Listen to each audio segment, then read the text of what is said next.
তাহলে আমরা কি করছি বিয়ের নামে? গান বাজনা করে রাত 1টা, 1:30টা, 2টা, 3টা সারা রাত ব্যাপী গান বাজানো হয়। একবারের জন্য চিন্তা করা হয় না যে এই ফ্ল্যাটে যারা আছেন, হার্টের রোগী থাকতে পারেন, শিশু বাচ্চা থাকতে পারে, পরীক্ষার্থী থাকতে পারে, তাহাজ্জুদ গুজার আছেন, কত ব্যস্ত মানুষ আছেন, অসুস্থ মানুষ আছেন, তাদের কথা আমরা চিন্তা করছি না। ধ্রিন ধ্রিন বাজিয়ে একাকার করে ফেলছি যে আমি বিয়ে করছি, এটা গোটা সমাজকে জানিয়ে দেব। ভাই, এটা আপনি এভাবে করতে পারেন না।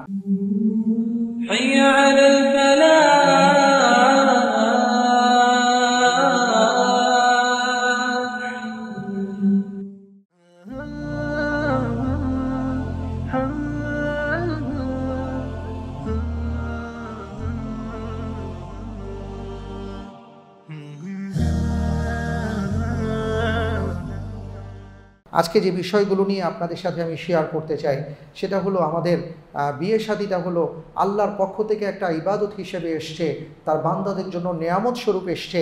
রাসূল সাল্লাল্লাহু আলাইহি ওয়াসাল্লাম এটাকে সুন্নাহ বলে আখ্যায়িত করেছেন।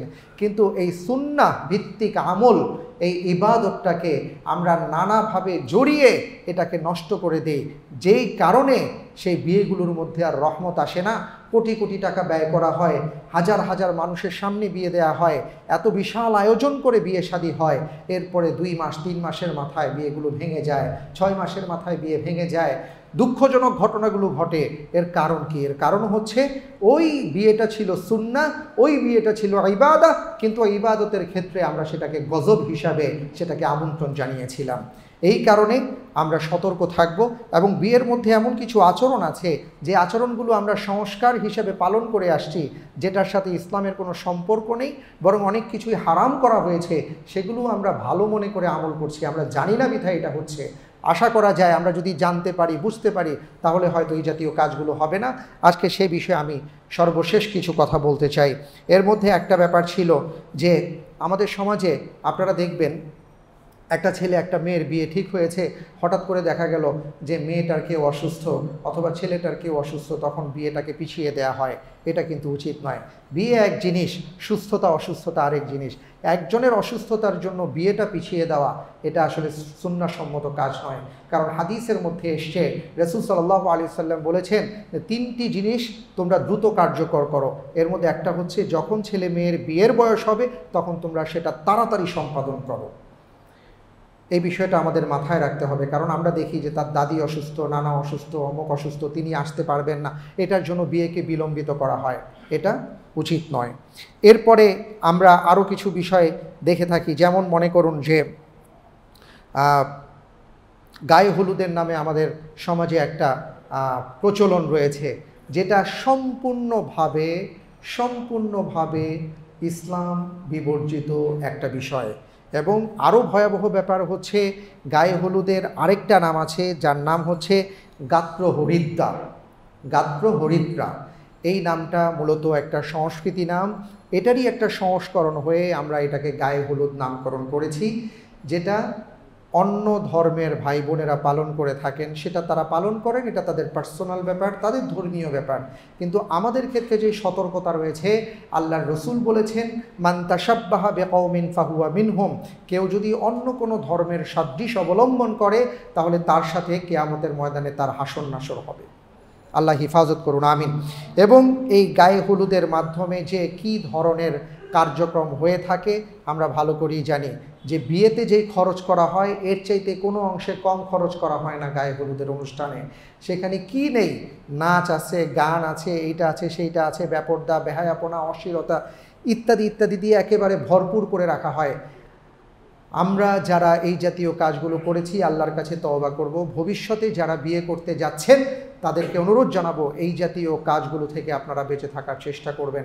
কারণ এই কাজগুলো আল্লাহ রব্বুল আলামিনের পক্ষ থেকে কোরআন দ্বারা অনেক বিষয় আছে যেগুলো হারাম সাব্যস্ত করা হয়েছে।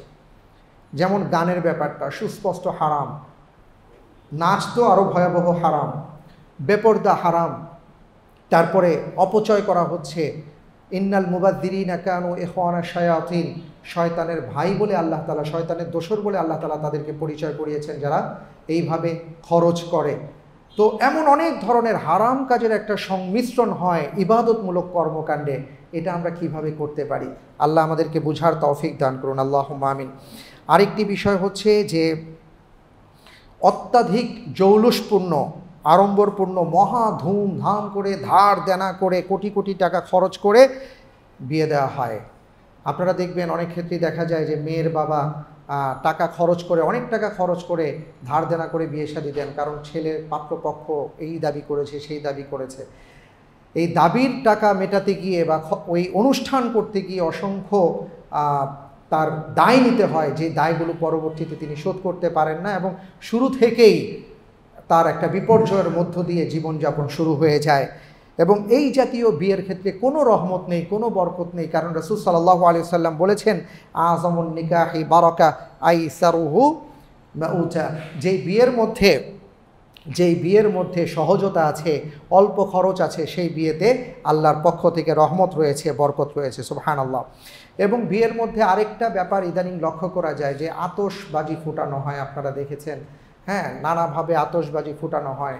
এই কাজগুলো ভয়াবহ একটা অপরাধ, কারণ এতে অনেক ধরনের বিষয় রয়েছে যেটা ইসলাম সাপোর্ট করে না। একটা হলো যে এটা দিয়ে একটা দুর্ঘটনা ঘটতে পারে, সম্পদের অপচয় করছেন, দুর্ঘটনা ঘটতে পারে। অনেক ক্ষেত্রে নিক্ষেপ করা হয়, যেদিকেই নিক্ষেপ করা হয় সেটার ক্ষতি হচ্ছে, এবং মানুষের মাঝে আতঙ্ক ছড়ানো হচ্ছে, মানুষকে কষ্ট দেওয়া হচ্ছে। নানা কারণে এই জাতীয় কাজগুলো করা যাবে না। আল্লাহর রাসূল সাল্লাল্লাহু আলাইহি ওয়াসাল্লাম যেখানে বলেছেন যে সে ব্যক্তি মোমেন নয় যে আরাম আয়েশে থাকলো কিন্তু তার পরশের কী অবস্থা সেই খবর নিল না। রাসূল সাল্লাল্লাহু আলাইহি ওয়াসাল্লাম যেখানে একজন সাহাবার বাড়ির সামনে গিয়ে আবার ফেরত এসছেন, কারণ সেই সাহাবার যে বাড়িটা করেছেন সেই বাড়ির পানিটা আরেকজনের বাড়ির উপরে পড়ছে দেখে, যে তুমি তোমার প্রতিবেশীকে এই কষ্ট দাও, জাস্ট তার বাড়ির পানি আরেক বাড়িতে বৃষ্টির পানি পড়ছে। আরবে তো সবসময় বৃষ্টি হয় না, মাঝে মাঝে হয়, কিন্তু সেটা দেখে রাসূল সাল্লাল্লাহু আলাইহি ওয়াসাল্লাম এই কথা বলেছেন। তাহলে আমরা কি করছি বিয়ের নামে? গান বাজনা করে রাত 1টা, 1:30টা, 2টা, 3টা সারা রাত ব্যাপী গান বাজানো হয়। একবারের জন্য চিন্তা করা হয় না যে এই ফ্ল্যাটে যারা আছেন, হার্টের রুগী থাকতে পারেন, শিশু বাচ্চা থাকতে পারে, পরীক্ষার্থী থাকতে পারে, তাহাজ্জুদ গুজার আছেন, কত ব্যস্ত মানুষ আছেন, অসুস্থ মানুষ আছেন, তাদের কথা আমরা চিন্তা করছি না। ধ্রিম বাজিয়ে একাকার করে ফেলছি যে আমি বিয়ে করছি, এটা গোটা সমাজকে জানিয়ে দেব। ভাই, এটা আপনি এভাবে করতে পারেন না। অন্য মানুষকে কষ্ট দেওয়ার অধিকার আপনার আমার নেই, ইসলাম এটাকে হারাম করেছে। এই বিষয়গুলো সম্পর্কে আমাদের সজাগ থাকতে হবে। আলোকসজ্জা করা হয়, লাইটিং করে একাকার করা হয়, এই যে টাকাগুলোর অপচয় করা হচ্ছে, কিয়ামতের ময়দানে আপনি কি জবাব দেবেন? আপনার টাকা আছে বলেই, আমার টাকা আছে বলেই আমি যেভাবে খুশি সেভাবে খরচ করব না, সেই অধিকার ইসলাম আমাকে দেয়নি। আপনার যেটা প্রয়োজন আপনি সেটা অবশ্যই খরচ করবেন, কিন্তু প্রয়োজনের অতিরিক্ত যখন খরচ করবেন এটার জবাব কিন্তু আপনাকে দিতে হবে। ভাবতে পারেন ইসরাফের ব্যাপারে রাসূল সাল্লাল্লাহু আলাইহি ওয়াসাল্লাম কী বলেছেন অপচয়ের ব্যাপারে? এক সাহাবা বলেছেন, ইয়া রাসূলুল্লাহ, আমি যদি সমুদ্রের মাঝে থাকি আর সেখানে যদি আমার অজু করার প্রয়োজন পড়ে, 3 বার হাত ধোয়া, পা ধোয়া তো সুন্নাহ, আমি যদি সেখানে, যেহেতু সমুদ্রের পানি, আমি যদি সেইখানে 4 বার ধুই, কোনো সমস্যা আছে? আল্লাহর রাসূল সাল্লাল্লাহু আলাইহি ওয়াসাল্লাম বলেছেন এটাও তোমার ইসরাফ, এটাও তোমার অপচয় হবে, কারণ তোমার দরকার নেই। থাকুক সমুদ্রের পানি সমুদ্রে, কিন্তু তাই বলে তুমি অতিরিক্ত ব্যবহার করতে পারো না। আমরা কোথায় আছি এই চিন্তা আমাদেরকে করতে হবে। আজকে এই একটু অপচয় করতে করতে গিয়ে আমাদের রহমত চলে যায়। যখনই সম্পদের অপচয় হয় তখন সেই সম্পদের মধ্যে আর বরকত থাকে না। এই বিষয়গুলো আমাদেরকে খেয়াল রাখতে হবে। এরপরে আরেকটা বিষয় না বললেই নয়, ইদানিং শুরু হয়েছে, সেটা হলো ওয়েডিং ফটোগ্রাফি। আল্লাহু আকবার, কত ভয়ঙ্কর হারামের দিকে আমরা ধাবিত হচ্ছি। যেভাবে ফটোশ্যুট করা হয়, আমরা বিয়েতে ইদানিং দেখা যায় যে ওয়েডিং ফটোগ্রাফি আছে, ওয়েডিং সং আছে, এই নামগুলো দিয়ে 4-5 জন ফটোগ্রাফার আছে। যেভাবে ওই যে বাংলাদেশে বিভিন্ন প্রতিযোগিতা হয়, সুন্দরী প্রতিযোগিতা, এই ইত্যাদি ইত্যাদি, এদের ক্ষেত্রে যা কিছু করা হয় আর কি, ফটোগ্রাফাররা এসে এই মেয়েটার, এই পুত্রবধূ, এই নববধূ, তার শাড়ি ঠিক করে দিচ্ছে, তার কাপড় ঠিক করে দিচ্ছে, তাকে ওইভাবে দাঁড়াতে বলছে, সেইভাবে দাঁড়াতে বলছে। 4-5 জন মিলে তার ক্ষেত্রে নানা ধরনের কার্যক্রম করে তার ফটোশ্যুট করছে।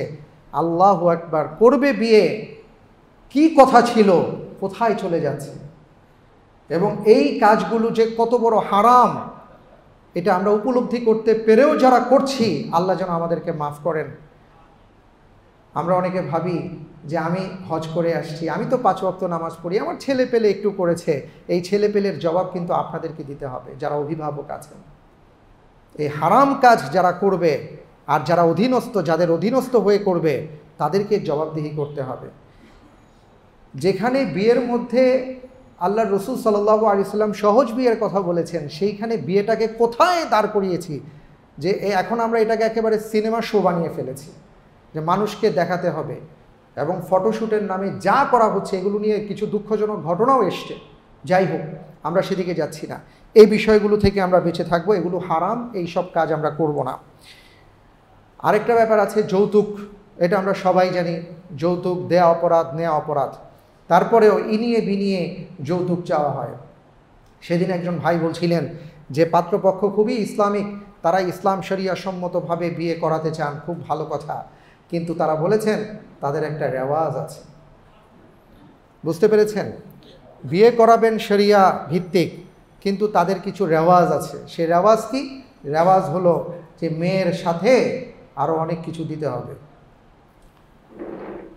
যারা বলেন যে এই মেয়ে বিয়ের সাথে আর কি দিছে, তাদের লজ্জা হওয়া উচিত এই জন্য যে সে তো তার মেয়েটাকেই দিছে, এরপর আর কি দিবে। কিন্তু মেয়ের সাথে আরও যে কামনা করা হয়, বাসনা করা হয়, এটা হারাম, এটা জুলুম, এটা করা যাবে না। ইসলাম এটাকে একেবারে হারাম সাব্যস্ত করে দিয়েছে। আপনি হয়তো বলতে পারেন যে কেউ যদি ইচ্ছাকৃতভাবে দেয়, হ্যাঁ, রাসূল সাল্লাল্লাহু আলাইহি ওয়াসাল্লাম দিয়েছেন তার মেয়ের ক্ষেত্রে, কিন্তু সেটা যাই দিয়েছেন, নিজে ইচ্ছা করে তার মেয়ের জন্য কিছু হাদিয়া দিয়েছেন। কিন্তু আজকে আমাদের বিষয়টা কি হয়েছে জানেন? আমরা একদিকে মুখে বলি যে না না লাগবে না, আবার মনে মনে ইচ্ছা পোষণ করি কি দিল না দিল, এটা দিল এটা দিল না, বা কিছুই দেখি দিল না। এই যে চিন্তা ভাবনা করেন, এটা আপনার জন্য হারাম হচ্ছে, আপনি জুলুম করছেন, আপনি জালেম হিসেবে কিয়ামতের ময়দানে উঠবেন। আল্লাহ হেফাজত করুন। যৌতুক দেয়া নেয়া হারাম, এদিক থেকে আমরা বেঁচে থাকবো ইনশাআল্লাহ তাআলা। এরপরে আরেকটি বিষয় বলবো, সেটা হলো যে বরযাত্রার নামে আমাদের সমাজে এখন যেটা শুরু হয়েছে, আগেও ছিল, আগে তো পালকি ছিল, তারপরে গাড়ি হয়েছে, এখন আবার শোভাযাত্রা। এই শোভাযাত্রার ক্ষেত্রে বরের গাড়ির সামনে থাকে 50টা বাইক, পিছনে থাকে 100টা বাইক, মাঝখানে থাকে 20টা গাড়ি, সেই গাড়ি আবার স্পেশালি ভাড়া করে আনে। কী যে হুলস্থুল অবস্থা! এই যে ভয়াবহ খরচ আর ব্যক্তিত্ব প্রদর্শন, অহংকার, প্রভাব বিস্তারের যে একটা মানসিকতা, কিভাবে এই বিয়েতে বরকত আসবে? ইদানিং তো হেলিকপ্টারেও যাচ্ছে এবং এটা নিয়ে খুব ফলাও করে প্রচার হয়। আমি একটা এলাকায় জানি, সেই এলাকার জামাইকে বলা হয় হেলিকপ্টার জামাই, কারণ উনি বিয়ে করতে গেছিলেন হেলিকপ্টার নিয়ে, উনি সফল ওই দিক থেকে। কিন্তু এই হেলিকপ্টার জামাইয়ের অবস্থা, সাংসারিক অবস্থা ভালো না। যাই হোক, যেটা বলতে চাই যে দেখুন, আমাদের বুঝতে হবে আমরা আসলে কি করতে যাচ্ছি, কোথায় গিয়ে কি করছি। আমার লেগেছে ক্ষুধা, হ্যাঁ, আমার ক্ষুধা লেগেছে, আমার এখন খাবারের দরকার, আর আমি ক্ষুধা পেটে সুন্দর সুন্দর জামা কাপড় পরিধান করছি। বলেন এটা হইল কিছু? আমরা সেটাই করছি। আপনার দরকার বিয়ের মধ্যে বরকত, আপনার দরকার ভালোবাসা, আপনার দরকার চোখ জোড়ানো স্বামী আর স্ত্রী যে আপনার চোখ জুড়াবে, সেগুলো বাদ দিয়ে আমরা অন্যদিকে ধাবিত হচ্ছি, যার ফলে কি হচ্ছে, 2 দিন পরে এই হেলিকপ্টার কোথায় উড়ে যাচ্ছে তার কোনো হিসাব পাওয়া যাচ্ছে না। সাবধান হতে হবে, এই সব বিষয়গুলো থেকে আমাদেরকে বেঁচে থাকতে হবে। এরপরে বিয়ের মধ্যে আরও কিছু কাজ আছে। ছেলেকে আগে তো দিত ওই যে একটা সাইকেল, তারপরে একটা, হ্যাঁ জি, রেডিও দিত, তো এটা পরে আসছে বাইক, এখন আসছে গাড়ি দেয়, আংটি, ব্রেসলেট, হাবি জাবি স্বর্ণ দিয়া ভরায় দেয়। কয় ভরি স্বর্ণ ছেলেকে দিছে, ছেলে আবার মাশাল্লাহ গলায় দিয়ে ঝুলায় হাঁটতে থাকে, হ্যাঁ, যে তার শ্বশুরবাড়ি থেকে আসছে। এই যে ব্যাপারগুলো, প্রথম কথা হলো স্বর্ণ পরাই তো হারাম, আর এগুলো এই যে রেওয়াজ হিসাবে যা নিচ্ছেন, এগুলো বিলকুল হারাম। এগুলো আমাদেরকে খেয়াল রাখতে হবে, এই বিষয়গুলো থেকে আমাদেরকে বেঁচে থাকতে হবে। আল্লাহ হিফাজত করুন, আমিন। বিয়ের দিনের কিছু কার্যক্রম আছে, যেমন এগুলো জানি না শহরে আছে কি না, আমি গ্রামেগঞ্জের কথা বলি, গ্রামেগঞ্জের মানুষ তো তাই বলছি।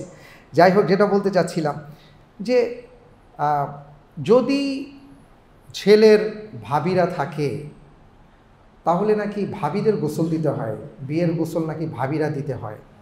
আবার ওদিক দিয়ে মেয়ের যদি দুলাবাই থাকে তো দুলাবাইরা কোলে করে এনে মেয়েকে গোসলখানায় দেয়, তারপরে সবাই মিল্লা তারে গোসল করায় আর কি। এই যে বিষয়গুলো, এটা তো আপনারা বুঝতেই পারছেন যে আসলে কি হতে যাচ্ছে, কত বড় হারাম কাজগুলো হয়। এই সব বিষয়গুলো থেকে আমরা বেঁচে থাকবো। বিয়ের দিন কি হয়, দুলাভাইয়ের অনেক সময় জুতা স্যান্ডেল নাকি খুঁজে পাওয়া যায় না।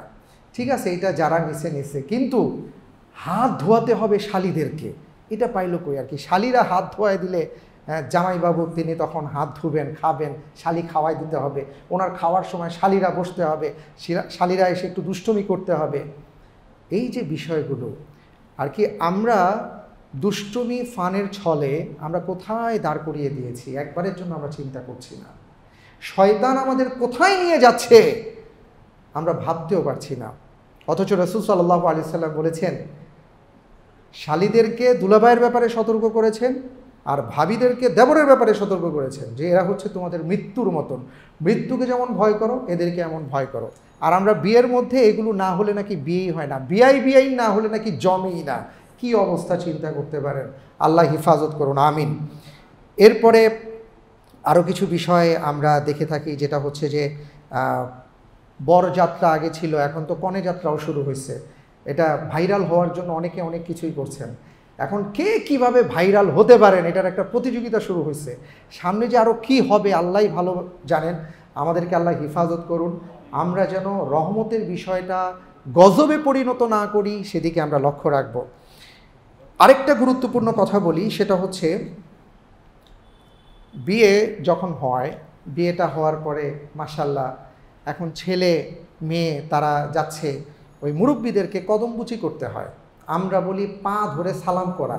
আচ্ছা, সালাম তো আসসালামু আলাইকুম, এটা মুখে বলতে হয়, এটার সাথে পায়ের সম্পর্ক কোন দিকে গিয়ে ঠেকলো? ব্যাপারটা হয়েছে যে অন্য ধর্মে ওনাদের একটা রীতি আছে, প্রণাম তারা করে থাকেন, সেটা ওনাদের ব্যাপার, কিন্তু ওইটাকে আমরা কালেক্ট করে আমরা সালামের সাথে জুড়ে দিয়ে আর নতুন একটা জিনিস তৈরি করলাম যে পা ধরে সালাম করতে হবে। আপনারা জানেন কি না জানি না যে এমনও হয়েছে যে মেয়ে পা ধরে সালাম না করার কারণে বিয়ে পর্যন্ত ভেঙে যায়। মেয়ে বেয়াদব, ছেলে বেয়াদব, মুরব্বি দেখলো কিন্তু পা ধরে সালাম করলো না আর কি। মুরব্বিদের তখন মারাত্মক ব্যক্তিত্বে লাগে ব্যাপারটা, কিন্তু উনি বোঝার চেষ্টা করেন না যে এটা পা ধরে সালাম করবে, পায়ের সাথে সালামের সম্পর্ক কী এবং পা ধরতে যাবে কেন। ইসলাম তো এটা শিক্ষা দেয়নি, এটা আদবের কোনো কিছু হলো না। আসসালামু আলাইকুম বলবেন বা ঘাড়ের সাথে ঘাড় মিলাবেন, এটা ইসলাম শিক্ষা দিয়েছে। পা ছুঁয়ে প্রণামকে আমরা এখানে সালাম বলে চালিয়ে দিচ্ছি, এটার কোনো সম্পর্ক নাই। দয়া করে এই সব বিষয়গুলো নিয়ে আমরা যেন চর্চা না করি, সেই বিষয়ে আমরা সজাগ সচেতন থাকব। আল্লাহ তাআলা আমাদেরকে তৌফিক দান করুন, আমিন। আরেকটা সমস্যা হচ্ছে যে বিয়ে হয়েছে বা বিয়ের একদিনের মাথায়, 2 দিনের মাথায় বা বরযাত্রী আসলো, একটা অ্যাক্সিডেন্ট হয়ে গেল, কেউ মারা গেল, তখন আমরা ঠাস করে মেয়েটার উপর বা ছেলেটার উপর একটা দোষ আরোপ করি। আমরা বলি যে এই যে এ তো কুলক্ষী, এমন একটা কথা আমাদের সমাজে বলা হয়। এটা হারাম। কারো জন্য কেউ মরে না, কারো জন্য কেউ বাঁচে না। যার যতটুকু হায়াত আছে ততটুকুই হায়াত নিয়ে তিনি থাকবেন। এখন বরযাত্রায় কেউ অ্যাক্সিডেন্ট করে মারা গেছেন, এটা তার নসিবে ছিল, এটা তার আল্লাহ রাব্বুল আলামিন তার কদরে লিখে রেখেছেন, ব্যাস তাই হয়েছে। এটা আপনি কোনো ছেলের সাথে মেয়ের সাথে জড়িয়ে দিতে পারেন না। এটা অন্য বিশ্বাস, অন্য ধর্মের বিশ্বাস, সেটাকে আমাদের মধ্যে আমরা আনতে পারি না। এগুলো কুসংস্কার। এই জাতীয় কুসংস্কার থেকে আমাদেরকে বাঁচতে হবে। আমরা এই যে শব্দগুলো ব্যবহার করি না, লক্ষ্মী সোনা এদিকে এসো, লক্ষ্মী, এটা তো আমাদের জিনিস না। কুলক্ষী, এগুলো আমাদের বিষয় না। লক্ষ্মী কুলক্ষী বলে আমাদের ধর্মে কোনো কিছু নাই। এই বিষয়গুলো সম্পর্কে আমরা সচেতন থাকব। আল্লাহ তৌফিক দান করুন, আমিন। বিয়ের দিনে আরও কিছু কাজ আছে, যেমন ওই যে বাঁশের কুলা দেয়, কুলার মধ্যে চন্দন দেয়, এই পাতা সেই পাতা দিয়ে সামনে নেয়, আগুন জ্বালায় ইত্যাদি। আল্লাহর ওয়াস্তে এই জাতীয় কেউ কোনো কাজ যেন না করে, সেদিকে আমাদের সজাগ দৃষ্টি রাখতে হবে। পান পাতা দিয়ে চেহারা দেখা, তারপরে এটা আবার শুভ দৃষ্টি বলে থাকে, মালা বদল, এগুলো এখন হয়তো অনেকটা কমে নতুন কিছু ট্র্যাডিশন চালু হয়েছে, যেগুলো আমাদের অনেকেই দেখলাম যে বিভিন্ন নাটক দেখে দেখে ওগুলা শিখে আবার এই কালচারগুলো ঢোকাবার চেষ্টা করছে। ইদানিং কিছু কালচার শুরু হয়েছে, যেমন অনেকে ওই যে বিয়ের ক্ষেত্রে সহযোগিতা করে, কিছু সংগঠন আছে, এমন কিছু সংগঠন তৈরি হয়েছে যারা বিয়ে শাদীর ক্ষেত্রে সহযোগিতা করে থাকে। এরা যা বলে এই পরিবারগুলো তাই করে এবং এরা এইভাবে নানা ধরনের কুসংস্কারগুলো প্রবেশ করায়। এই ব্যাপারে আমাদের সচেতন থাকতে হবে। আল্লাহ তৌফিক দান করুন, আমিন। আরেকটা কথা বলি, সেটা হলো হানিমুন কালচার বলে একটা কথা আছে। বিয়ে করলে হানিমুনে যেতে হবে, মধুচন্দ্রিমায় যেতে হবে, এবং এই মধুচন্দ্রিমায় যেতে গিয়ে কত কাহিনী। মধুচন্দ্রিমা এটা আসলে ইসলামে এইভাবে আসেনি। কেমন? আপনি যখন সময় পাবেন যাবেন, কিন্তু এটা করতেই হবে রেওয়াজ। এই রেওয়াজ হিসাবে এগুলোকে গ্রহণ করা যাবে না। যখনই কোনো বিষয়কে আপনি রেওয়াজ হিসাবে গ্রহণ করবেন, সেটাই তখন আপনার জন্য কঠিন হয়ে যাবে, সেটাই তখন আপনার জন্য আপনার পরিবারে অনেক সময় আপনাকে বিব্রত করে দিতে পারে। সুতরাং এই ব্যাপারগুলো সম্পর্কে আমরা একটু সচেতন থাকব। এরপরে যেটা হয় দেখুন, বিয়ে শাদীর মধ্যে নানা ধরনের ছবি তুলে একাকার করে এরপরে ফেসবুকে ধুমায়া এটাকে আপলোড করা হয়। হ্যাঁ, আপলোড করা হয়, মানুষ দেখুক। বিয়ে করছে একজন, দেখতেছে হাজার হাজার মানুষ। সম্পদ ছিল একজনের, এই সম্পদকে তিনি অবারিত করে দিচ্ছেন কেন? আল্লাহই ভালো জানেন। এগুলো বুঝতে হবে। আল আইনু হাক্কুন, যারা দেখছে, প্রথম কথা তো হারাম। দ্বিতীয় বিষয় হলো যারা দেখছে, আল্লাহর রসুল বলেছেন অনেকের চোখ আছে দোষযুক্ত চোখ, এই চোখ দিয়ে যদি দেখে আর চোখ যদি লেগে যায় তখন তার বিপদ হতে পারে। তাহলে আমরা কতভাবে নিজেদেরকে বিপদগ্রস্ত করছি এটা আমাদেরকে চিন্তায় আনতে হবে। আল্লাহ আমাদেরকে হিফাজতে রাখুন, আমিন। আমি আসলে অনেক বিষয় ছিল, আমাদের হাতে আর সময় নেই, আমি শেষ করে দিচ্ছি ইনশাআল্লাহ তাআলা। আপনারা বিরক্ত হচ্ছেন না তো? আমি একটু সময় নিচ্ছি বেশি। জাযাকুমুল্লাহ খায়ের। এরপর আরেকটা বিষয় হচ্ছে যে দেখুন, প্রশ্ন হলো যে বিয়ের দিন আমাদের করণীয় কি? বিয়ের দিন কিছু বিষয় করণীয় আছে। যেমন একটা হলো সাহাবায়ে কেরাম আজমাইন থেকে আমল আছে। সে আমলটা হচ্ছে যে বাড়িতে নববধূকে নিয়ে এসে 2 রাকাত সালাত আদায় করা, আল্লাহর কাছে দোয়া করা, আল্লাহ রাব্বুল আলামিন যেন ওই পরিবারের মধ্যে বারাকা দান করেন। সাহাবায়ে কেরাম আজমাইন থেকে এমন আমল আমরা পাই, 2 রাকাত সালাত আদায় করার ব্যাপারটা আসছে। আরেকটা হলো গুরুত্বপূর্ণ বিষয়, ছেলে হোক মেয়ে হোক এবং পরিবারের লোকজন যারা আছেন তাদের জন্য গুরুত্বপূর্ণ, সেটা হলো আল্লাহর কাছে বেশি বেশি করে দোয়া করা। রব্বানা আতিনা ফিদ দুনিয়া হাসানা, এটা আপনারা সবাই পারেন। রব্বানা আতিনা ফিদ দুনিয়া হাসানা ওয়া ফিল আখিরাতি হাসানা ওয়া কিনা আযাবান নার। এখানে যে কল্যাণ চাওয়া হয়েছে, হে রব্বুল আলামিন দুনিয়া এবং আখিরাতে আমাকে কল্যাণ দান করেন। এই দুনিয়ার কল্যাণের মধ্যে একটা কল্যাণ হচ্ছে স্বামীর জন্য স্ত্রী, স্ত্রীর জন্য স্বামী, আর পরিবারের জন্য সন্তান সন্ততি। এটা একটা কল্যাণের অন্তর্ভুক্ত। এই জন্য যারা বিয়ে করেছেন, যারা বিয়ে করেননি, এই দোয়াটা বেশি বেশি করে করবেন। মুসা আলাইহিস সালাম দোয়া করে বলেছেন, রব্বি ইন্নী লিমা আনজালতা ইলাইয়া মিন খায়রিন ফাকির। রব্বুল আলামিন, আমি তো ফকির, আপনি আমাকে যা দিবেন এটাই আমার দরকার। আল্লাহ তাআলা এরপরই হযরত মুসা আলাইহিস সালাতু ওয়াস সালামের বিয়ের ব্যবস্থা করে দিয়েছেন। কোরআন খুললে আপনারা ঘটনা পাবেন, সূরাতুল কসসের মধ্যে আসছে। এরপর আরেকটা হলো সূরাতুল ফুরকানের 74 নম্বর আয়াত, রব্বানা হাবলানা মিন আজওয়াজিনা ওয়া যুররিয়াতিনা কুররাতা আয়ুন ওয়াজআলনা লিল মুত্তাকিনা ইমামা। হে আল্লাহ, এমন জীবন সঙ্গী আর সঙ্গিনী দান করুন যাদেরকে দেখলে আমাদের চোখ জুড়িয়ে যায়। বেশি বেশি করে দোয়া করা। আর সবশেষে যেই কথাটা বলবো সেটা হলো দেখুন, বিয়ে করলে ফায়দা কি আর বিয়ে না করলে ফায়দা কি? আল্লাহ রাসূল সাল্লাল্লাহু আলাইহি সাল্লাম বলেছেন, যে বিয়ে করলো সে দিনের অর্ধেকটাই পালন করে ফেললো, অর্থাৎ সে অনেক দিক থেকে নিজেকে হেফাজত করে ফেললো। আর যে বিয়ে করলো না সে কিন্তু পুরোটাই সে বিপদের মধ্যে আছে। এরপরে বিবাহিত জীবন যাদের, তাদের চিন্তা, তাদের চেতনা, তাদের মানসিক প্রশান্তি, এসব মিলিয়ে অবিবাহিতদের তুলনায় অনেক অনেক ভালো অবস্থানে তারা আছেন আলহামদুলিল্লাহ। এমন অনেক ধরনের উপকার আছে, এই উপকার বলে শেষ করা যাবে না। কোনো এক সময় এটার উপরে খুতবা হবে ইনশাআল্লাহ তাআলা। আর আল্লাহ রাব্বুল আলামিনের কাছে দোয়া করি, এই দোয়াটা, সেটা হলো পবিত্র কোরআনে কারীমে আল্লাহ তাআলা 3 ধরনের স্ত্রীদের কথা উল্লেখ করেছেন। 3 ধরনের। এক ধরনের স্ত্রী হলো স্বামী স্ত্রী সম্পর্ক আছে, শারীরিক সম্পর্ক আছে, কিন্তু মানসিক কোনো সম্পর্ক নাই, চিন্তার দূরত্ব আছে। এদেরকে আল্লাহ তাআলা ইমরাআহ বলে আখ্যায়িত করেছেন, যাকে বাংলায় আমরা পত্নী বলে জানি, পত্নী, ইমরাআহ। যেমন ইমরাআতু ফিরআউন বলা হয়েছে, ফেরাউনের স্ত্রী, ফেরাউনের সাথে তার স্ত্রীর চিন্তার মিল ছিল না। আবার কোরআনে কারীমের মধ্যে আসছে সাহেবা, জীবন সাথী, সাহিবা। এটা কারা? এটা হচ্ছে যেই স্বামী আর স্ত্রীর মধ্যে শারীরিক সম্পর্ক নাই, মানসিক সম্পর্ক নাই, চিন্তার সম্পর্ক নাই, যারা শুধুমাত্র সাইনবোর্ডের মতন স্বামী স্ত্রী হিসেবে আছে। আরেকটা সম্পর্ক আছে, কোরআন যাকে বলেছে জাওজ বলে আখ্যায়িত করেছে পবিত্র কোরআনে কারিমে, ওয়াকুলনা ইয়া আদামু উসকুন আনতা ওয়া যাওজুকাল জান্নাহ। জাওজ বলা হয় সেই স্বামী আর স্ত্রীর সম্পর্ককে যেখানে চিন্তার মিল আছে, যেখানে মানসিক প্রশান্তি আছে, যেখানে শারীরিক সম্পর্ক আছে, সব মিলিয়ে একটা ফুটন্ত বাগান যাকে বলা হয়েছে সেটাই হলো জাওজ। আমি দোয়া করি, আমরা সবাই দোয়া করি, আল্লাহ রাব্বুল আলামিন আমাদের প্রত্যেকের স্বামী আর স্ত্রীর সম্পর্ককে আল্লাহ তাআলা জাওজে রূপান্তরিত করে দেন। আল্লাহুম্মা আমিন। এই দীর্ঘ 3 সপ্তাহ ধরে বিয়ের উপরে যে খুতবা দিলাম, রব্বুল আলামিনের কাছে দোয়া করি, আয় আল্লাহ তাআলা এই খুতবার উপরে আমাদের বিশেষ করে যে ভাই বোনেরা বিয়ে শাদী করেননি, যে অভিভাবকরা আছে এখনও তারা বিয়ে করাননি তাদের সন্তান সন্ততিদেরকে, এই খুতবার আলোকে যেন তারা চিন্তা ভাবনা করতে পারেন, সেই তৌফিক দান করেন। আমিন। আসসালামু আলাইকুম ওয়া রাহমাতুল্লাহি ওয়া বারাকাতুহু।